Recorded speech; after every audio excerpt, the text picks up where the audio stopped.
Hey, welcome back to Milton Daily Homes. Chuck here. We got a list of 14 properties. I'm going to put two links below the video. The first one is we got the video in for our pumpkin party or grand opening on the weekend, so it was a lot of fun. Definitely check that out. And really, we've always believed that our clients are really part of the family. So it was a fantastic experience. Probably the only other time in my life where I've had that many people I care about in one spot was my wedding. So it was a very special day. Lots of hard work went into just getting that space. It's been almost 10 years. Now, the other link is that we've got a detached home which isn't on MLS yet. I mentioned it a couple days ago in the video. We're waiting on some paperwork, but I'm going to put it out there, and then if you want to have a look at it, it's listed at 514, 888 if you want to get specific, and it's over 1,900 square feet. It overlooks a park, and it looks like a model home. It's unbelievable. So just check the link below if you're interested, and then just email or give us a call if you want to go have a look at it. So we've got 14 today on the list. The first one is fantastic, I think. So it's at the Green Life building, which is at 383 Main Street, 279. And I've even seen stuff at Bristol on Main, which are also good buildings, Maple Crossing, that kind of stuff.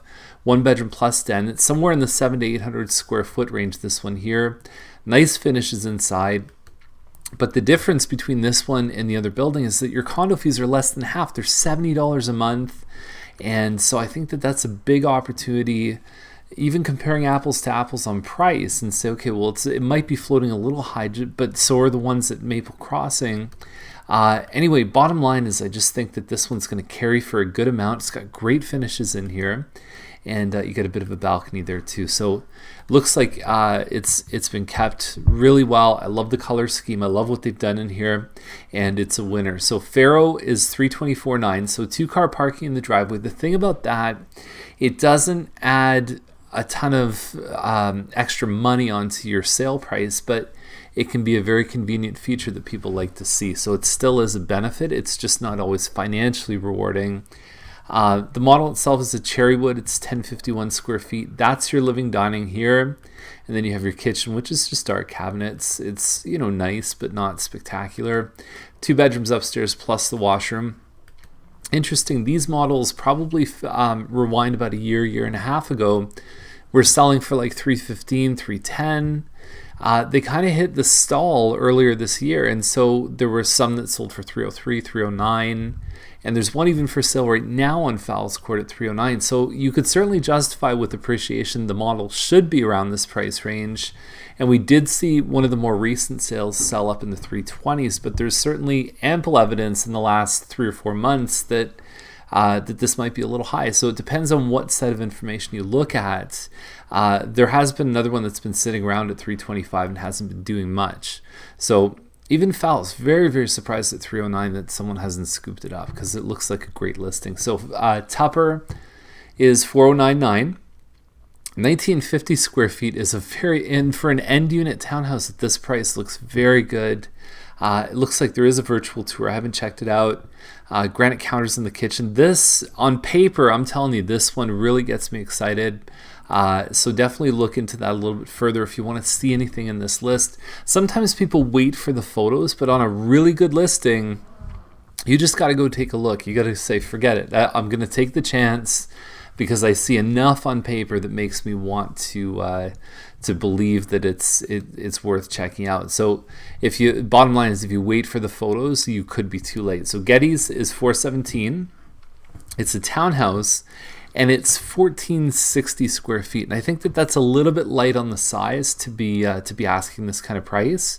It looks like there's hardwood on the main, but it just doesn't look like it's congruent. Hamilton's 424.9. There was actually this model. It's called a Moorside Corner, big wraparound porch that sold in the lower 4s. But this doesn't seem like it's like a deal that I'd jump all over. There's your living dining. You've got down the hall kitchen, plus you've got a family room. I think this home feels bigger than 1570 square feet, but the value generally is based on what it actually is. Pot lights, you've got an extra pantry, which you don't see very often in this model. It can be a little tricky with the scale of the kitchen to put an eat-in table there, but it looks like they've done a good job. There's your family room there. And you've got your 3 bedrooms plus laundry upstairs. And it's a nice quiet location. You can walk to the splash pad. There's the Catholic Guardian Angels School is just around the corner. You can walk up the street, catch the bus on Derry. So it is a good location for sure. We've got Whitmer Street is $429. It's a Robindale. And we just saw a Robindale on Duncan Lane, same model as this one. Sell, let's just say between $420 and $430. And it faced the train tracks. So this one here on Whitmer, I mean, there's certainly influence with the new Green Life building. So you want to make sure that that this one here, it may be across the street. I'd have to check the actual map for where this one is. But I mean, I've seen this model sell for this. I don't know if I would really pay for it, but people like it. It's an open concept floor plan. This one here on Pettigrew, in comparison to some of the stuff, especially we're seeing today, I think really stands out. 1824 square feet. You've got a large corner property. It's on the inside part of Pettigrew, so it doesn't face Thompson at all. You've got a living room on the main floor with a fireplace. You also have a kitchen with an extra pantry space. Big principal rooms. The master is absolutely massive. They've upgraded the countertops here. Soaker tub. The flooring upstairs is upgraded, plus a finished basement. At that price point, 2-car parking in the driveway. Very quiet street. Very friendly towards like street hockey and kids on bikes, because it's really ice. I'll show you where it is actually. So it's this loop street right here. So if you don't live on that street, you don't really go on it. You've got Home Depot over here. You've got Sunset Grill. You can walk to the movie theater, LA Fitness. You've got Casey's, Boston Pizza, the beer store. Go to Golf Town, swing some clubs. So there's a ton of stuff nearby here.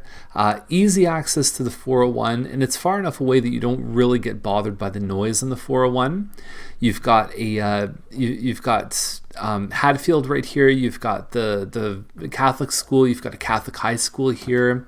The GO train is just over here. So this is probably, I was talking with the owner about this, probably within 90% of the infrastructure of Milton is really within probably a 15-minute walk of this home. So it's a really nice spot to be. It's a park just over here, park throughout the middle of the subdivision, little forest over here too. So very, very nice spot to be. And you probably save about 10 minutes from being over on the west side in terms of your morning commute and your afternoons. So 20 minutes a day doesn't sound like much, but it matters. It's those little things that can add up. Your quality time with your family, things that you get done around the house. It can really, it might even just mean making a bit more of a nutritious meal in the morning. So, or for most people, they're probably just going to sleep 10 minutes longer. So Touchmatch is $439. Hillsview, 1510 square feet. I think this seems really high for Hillsview, especially when you're selling a vacant home. It's hard to really breathe that personality into the listing. So it can be that much harder to really enhance it. That's why you don't see empty model homes. You see homes with furniture in them. That doesn't mean you can't do well with a vacant house, but it just means it's harder to kind of charm people. They notice the small defects a lot more. So Ruddy Crescent, $479. It's a semi, and so the total is 2,300 square feet. So it's 18 something plus the finished basement.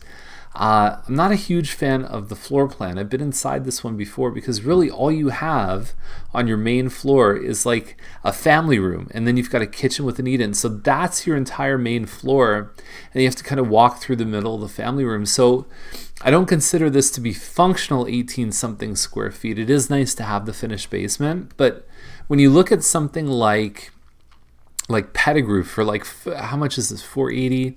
So like 45,000 less. To me, it's a no-brainer for a similar sized home. People buy these because they're new, and for some reason they have a premium, but I think that the value to me just doesn't seem to be there. I really don't like that floor plan. This one on Tremaine is $499, which is a good size for any kind of rural property, but the problem is that we're looking at a new highway exit on Tremaine. There's a lot of changes happening in Milton Heights where this one is. So I like some of the things in this home. I think that you definitely want to do a pretty thorough examination of what's going on around this home before going too far into it. But I love seeing the meandering creek and everything else. My biggest concern would be what's going on 5 or 10 years from now? What's this area going to look like in that period of time? So Queen Street, 523.9. And it's kind of an interesting one because it's an older house. It's on a 54 by 120. Typically, the building lots that people like in this area are a little bit wider and a little bit deeper, 66 by 132. So the land, let's just say the land's worth about $400,000, like on its own. Like that's what people are paying for building lots. You've got an older house, right? Like you've got the leaded windows for sure. I mean, if you were to renovate this one, but let's just say you put $100,000 into this one, are you going to get it back? Especially when you consider this one's a lot smaller than the one we showed you on Mill yesterday, which is more than 3,000 square feet. And plus, it's a little bit smaller piece of land. So my first instinct is it's a little bit high, but because there's so few of these that sell, they can really be very subjective on a price point. And there's not a whole lot for sale in this neighborhood if you want to buy either a home to fix up or a property to knock down. So I don't know. I have a feeling that's going to be a little bit high, but I wouldn't be surprised if I saw someone come in and give them over 5, just because they might be waiting another year before they find the next one. So Winter Crescent, 629. It's a Huxley, so it's about a little over 2,400 square feet. Nice curb appeal in here. They've got nice finishes. This is one of my favorite floor plans, of which there's probably about 10 that I've talked about in Milton Daily Homes episodes. There's this one. There's the Wild Rose. What else do I like? I like the Plan 4 from Mattamy. There's a couple of Green Park layouts I'm kind of into. But it's good. They've done an upgrade on the glass shower here. The crown moldings, they've got a great looking basement here. I love these sconces. I just find that sconces in a basement really warm it up a lot. And I'm a big fan of this one. I think there's a lot of good things. The only caution I'd have, I even like the price too. The only caution I'd have is that outside of this house is basically where everybody parks to come get their kids and to drop them off at Hawthorne Village. So you do find in the morning and at night there's a little bit of a rush hour on this home, and there's people that park their cars all along the curb. So if that's bothersome to you, it may not be the right home, but I'll tell you there's a lot of things about this one that make me believe that it is certainly one of my favorites of the day. So we've got Guelph Line here, 659, and so it's I guess it's about half an acre. How much? Yeah, about a half acre there. The home looks good. I mean, they've stuck with the outside. The problem that I have with it, whoops, I just flipped the screen down. It's right there. It's right on the corner of Guelph and 15th. You've got a gas station over here. You've got a pretty consistent amount of traffic going up and down Guelph Line. And I don't know if that would be my favorite location. It's certainly, you can even see the house to the curb. Like, how much distance is that? It certainly would be a restful, quiet country experience. It would be almost like a rural property, but abutting the road. And I appreciate that there's some value in the land and so on. Maybe in the future, I would even consider something like down on Britannia over this. I know there's one for sale right around, I think, 6th line or so, 5th line, 6th line. But I would think that there's going to be more future traffic and more potential there versus this, because on Britannia we're talking about joining Milton and Mississauga, so we're going to see a 6-lane road there, whereas Guelph Line, I can't see that kind of development. I don't see Rockwood becoming the next major destination for people. So Crozier Crescent, 789. This one's sort of become an interesting listing because it's like 3,700 square feet plus a finished basement. But the pictures are always terrible, and the price, it's gone up, it's gone down. There's no pattern to it. It's kind of like a scratch your head listing that's just been around forever. I think they're missing the mark on the price, especially with what else is out there. For finished space, it makes sense on paper, but I just don't know if it has the real strong appeal to it. There's weeds growing outside and so on. So anyways, that's the list for today, 14 properties, and I hope you have a great weekend. If there's anything we can do to help you, all you need to do is reach out and just let us know. So have a great day.